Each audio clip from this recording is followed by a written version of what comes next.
There is one big reason to use ND filters with the DJI Avata 2, and it may not be what you think it is. But before we get into the why and how to use ND filters with the Avata 2, including the one big reason, it's important to understand what ND filters are. ND filters are simply a filter that you attach to your camera, whether it be your vlogging camera, your drone, or any other camera, in order to limit the amount of light that gets into the camera to hit the camera's sensor. Now, light is good when working with the camera, but too much light is not good. Too much light creates limitations, and those limitations ultimately affect how your footage looks and feels. Ensuring your footage has the right look and feel is especially important when using an FPV drone like the DJI Avata 2. So this now leads us to the why of using ND filters. The reason you want to use ND filters is ND filters give you a lot more control over the exposure triangle. And the exposure triangle consists of three elements that affect how your video footage looks.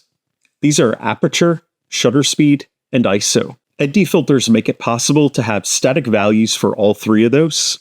And static values are what are going to give you the best looking footage, especially when those static values are set to the values I'm going to show you. Now, one of those three values is already taken care of, and that's because the aperture on the Avata 2 is f2.8.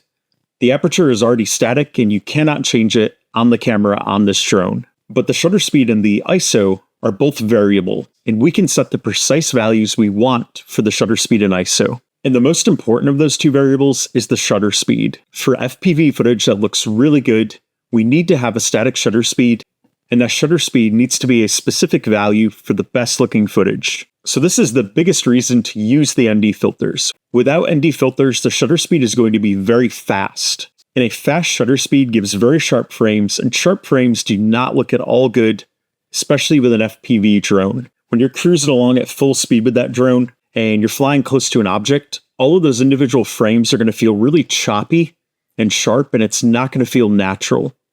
And that's because you need motion blur in your footage in order for it to feel natural. And this is especially a big deal with an FPV drone. The right level of motion blur is going to help the videos you capture with the Avata 2 look really smooth and really fast. This is going to make that footage look and feel much more intense and exhilarating when watching it. So let's talk about the settings that you need to key in on your Avata 2, as well as how to know which ND filter to use. Now, first of all, the ND filters I use are these ones right here from Freewell.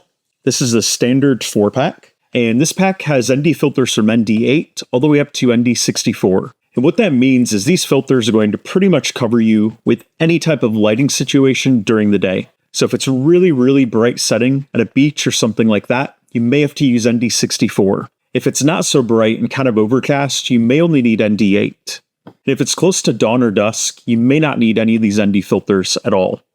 But the settings I'm going to show you are still very key for getting that great footage from the Avata 2. And before we get into the settings, I would like to show you how to attach the ND filter to the Avata 2. So first of all, you want to make sure your Avata 2 is powered off. You don't want to be fighting against the gimbal here, because when it's powered on, this is going to be fighting against you, and you could end up breaking or damaging something here. So in order to attach a filter, you're going to just select one of these out of the case here, and I'm going to pull the ND32. And what you're going to do to attach it is you're simply going to put the bottom part of it down here, and then you're going to click the top part into place. And you have to give it a little bit of pressure, but not too much. And once it's clicked into place, it's going to be right here over the top, and it should feel snug there. You can tug on it a little bit just to make sure. And then when you go to detach it, you're going to do just the opposite of what I showed.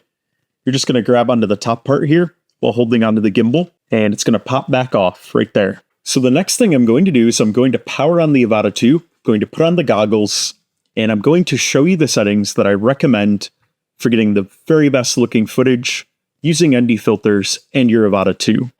So for the settings down here, because I have the screen recording right now, it's not going to let me change them. But what you want to do is with the mode here, you want to set this to manual. Manual is really important as it's going to give you control over all three elements of the exposure triangle. For the ISO, you can set this to a static value or you can set it to auto. I recommend setting it to auto, but we're going to set a range on the ISO so the ISO doesn't get too high. And I'll show you that in a moment. Now for the shutter speed, we want this set to a static value of 1/120. And that's because our frame rate is going to be 60 frames per second.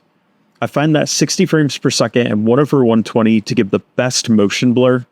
It's got that really fast, smooth feel, and it feels really intense, which is perfect for FPV footage. For the EV value, I leave this at 0. For the white balance, if it's during the daytime outside, on a sunny day, I like to set that at 5600K. For the aspect ratio, I like to do 4:3 because it gives me a little bit extra vertical resolution here that I can then convert to 16:9 in my timeline later on.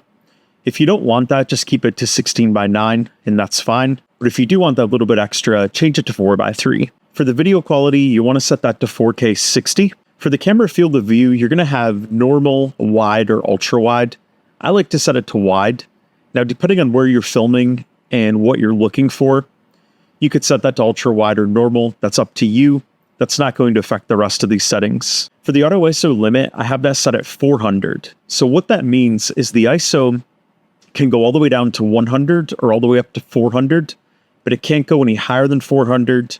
And the lowest the ISO can go on this camera is 100 anyway. And the reason I have it set at that is I don't want it to go above there. We start to get into some noise and grain when we get to 800 or higher. And I find the footage just looks best between 100 and 400. But what we can do is we can adjust our ND filters accordingly to make sure we're not hitting either of those limits. And for the electronic image stabilization, I like to keep Rocksteady on.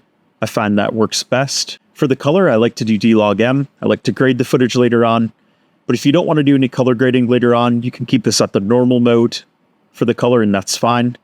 That's not going to affect the other settings here. For the color display assist, I like to keep that on, and that's going to allow me, when I'm filming my drone footage, to have colors that are going to look approximately what they're going to look like later on after I grade it. And those are the settings right there. So a couple keys to know which ND filter to use is if you put on an ND filter, let's say it's a sunny day, you put on ND32, and the ISO goes all the way up to 400, but what you're filming here still looks too dark.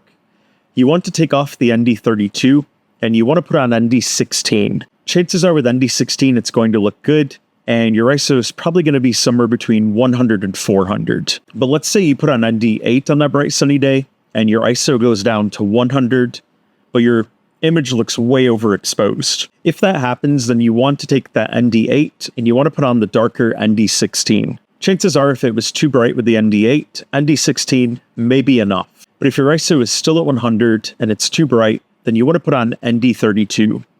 And if it's still at 100 and too bright, then that means you have a really bright day and you're going to want to use ND64. All right, time to get back to reality here. The headset's off. So there are also two other filters that I own from Freewell for the Avata 2, and I want to briefly mention those. The first one is the polarizer right here. And the polarizer is great for helping darken skies. If it's a really bright day out, this is going to help you get a deeper, bluer sky. And this does also help prevent glare reflections on water as well. So if you're going to be flying around a lot of water, you may want to use the polarizer filter. And the other filter I have here is the UV filter. So the UV filter simply helps filter out any undesirable haze when filming. And just like with the polarizer, you unfortunately cannot stack this with the ND filters. You have to use one or the other. But if you don't want to use ND filters at all, and you just want to have one filter to use with your Avata 2, this is the one I recommend. And the reason I recommend it is this will protect the lens on the Avata 2. So if you are flying this and you crash into something and the impact hits the lens right here, if you have this on, chances are your lens cover might be okay, but this filter might get scratched or cracked.